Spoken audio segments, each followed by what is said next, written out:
30 अप्रैल की वो शाम जिसने कई लोगों की खुशियां छीन ली। नमस्कार, आप देख रहे हैं एचके न्यूज़ में हूँ आपके साथ हाशिम खान।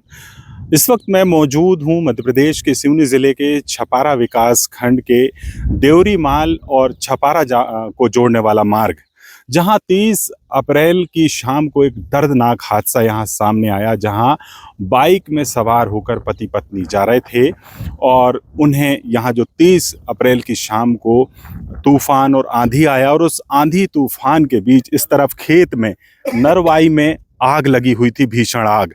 वो आग फैलते हुए आई और इसी मार्ग से पति पत्नी और उनके 2 बच्चे बाइक में जा रहे थे और वो उस आग की चपेट में आ गए।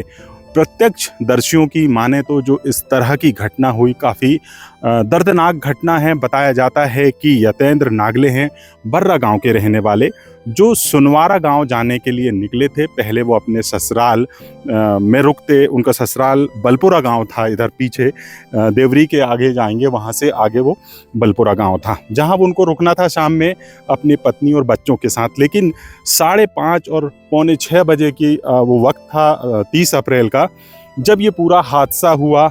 इसी तरह का हादसा मध्य प्रदेश, इसी तरह के हादसे और भी पहले सामने आ चुके हैं, लेकिन ये जो घटना है वो लोगों को हिलाकर रख दी है। नरवाई की आग में अब तक किसानों को नुकसान हुआ, किसानों की फसलें जली, तमाम पाइप और वो नुकसान होते थे, लेकिन यहाँ जो जन हानि हुई है वो पहली बार इस तरीके की हुई है, जो नरवाई की आग ने एक परिवार को बर्बाद कर दिया। बताया जाता है कि नरवाई की आग में यतेंद्र नागले जब आए तो उनकी पत्नी उनको बचाने के लिए दौड़ गई और उनसे लपट गई, उनको बचाने के प्रयास कर रही थी, संघर्ष कर रही थी, और इसी दौरान दोनों ही आग की भीषण लपटों में आ गए, जिसमें उनकी पत्नी की जान चली गई।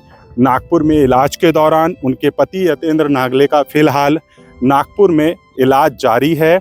वहीं आपको बता दें कि उनका इलाज जारी है, और वहीं इस घटना को लेकर जिस तरीके से आग फैली, यहाँ पर ग्रामीण मौजूद हैं। किस तरीके से घटना थी, क्या नाम है आपका, और ये पूरा गांव कौन सा है? इधर चमनपुरी गांव है और ये प्रतापगढ़ मार्ग है ना। तो ये जो आग लगी थी, आपने क्या सुना, क्या देखा, क्या मंजर पता चला, किस तरीके से हुआ था, उस बारे में बताइए, फिर आगे चलते। जी, मेरा नाम टूनचंद उइके है, रहने वाला चमनपुरी का हूँ। जी, आज जैसे ही मतलब तूफान आया तो इस तरफ से आग जो आती है, जो चिंगारी फेंकी लाइट ने, और जो जलती हुई आई, तो इधर से आते थे भैया, और रोड पे आते ही और आग आ गई। वो एकदम से तूफान आया, जो आता है एकदम से, तो उसके चपेट में आ गई। और जी बताइए। जी, और इस तरफ बेहोश पड़े थे कहते, पर कोई नहीं आए, रास्ते वाले ने देखे, उनको उठाया और ले गए, एम्बुलेंस आई और उनको इलाज जारी है। जी बिल्कुल। इस घटना का सबसे दुखद पहलू यह भी है, इस घटना के बाद पहले हवा, तूफान और आग के बाद पानी बरसा। करीब घटना स्थल पर आधा से पौन घंटा दंपत्ति संघर्ष करते रहे।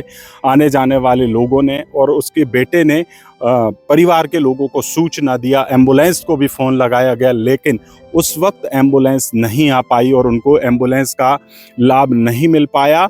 और उस दौरान उनके परिजनों ने करीब आधा घंटा बाद यहाँ अपने अपने वाहन लेकर आए। 2 वाहनों में उनको सिवनी ले जाया गया, जिला अस्पताल में प्राथमिक उपचार कराया गया। इसके बाद उन्हें नागपुर ले जाया गया, जहां नागपुर में यतेंद्र नागले की पत्नी का इलाज के दौरान निधन हो गया। वहीं यतेंद्र का फिलहाल इलाज जारी है। जिस तरीके से नरवाई की आग ने ये जो रूप लिया और यहाँ इस तरीके की घटना हुई, इस पर बड़े सोचने वाली बात है और विचार करने वाली बात है कि नरवाई की आग से सिर्फ फसलें और खेत और तमाम चीज़ें बर्बाद हो रही थी यहाँ, लेकिन एक परिवार बर्बाद हो गया। इस पूरे मामले पर शासन प्रशासन आगे क्या कुछ जांच करता है, क्या कार्रवाई करता है, यह तो देखने वाली बात होगी। लेकिन नरवाई की आग ने एक परिवार को फिलहाल यहाँ बर्बाद कर दिया। वहीं दूसरी घटना की हम बात कर लें मध्य प्रदेश की, बरगी की, तो बरगी में क्रूज हादसे में भी कई लोगों की जान चले गई। तो ये पूरा जो घटनाक्रम है वो 30 अप्रैल की शाम का है, और 30 अप्रैल की शाम ने कई परिवारों की खुशियाँ छीन ली। इस खबर पर आपका क्या कुछ कहना है, इस घटना को लेकर क्या कुछ कहना है, हमें कमेंट बॉक्स में ज़रूर बताइएगा।